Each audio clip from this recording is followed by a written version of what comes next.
Hello, this is Dr. Gay from First Look MRI, and this is a 13-year-old female who complains of knee pain. She's had no prior injury, and her MRI looks very good except for one small finding, which is right here in her femur. So this is her kneecap up front, the patella. This is her femur, and we see this rounded area of marrow edema. This is called a stir sequence.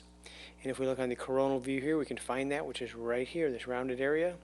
And we note that it's right adjacent to her femoral physis, her growth plate.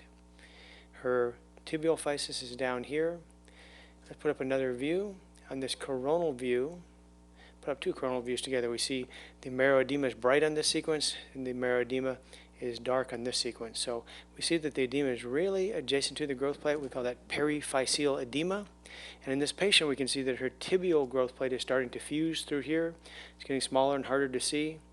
And the femoral growth plate is not fused yet, but right here is an area of early fusion of her growth plate. So commonly, right at this age, 12, 13 years old, patients can get the growth plate beginning to fuse, and it may start focally.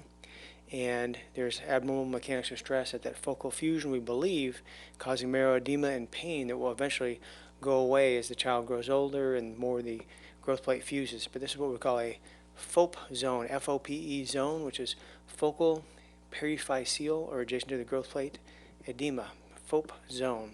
Pretty common to have knee pain with this, and everything else looks great.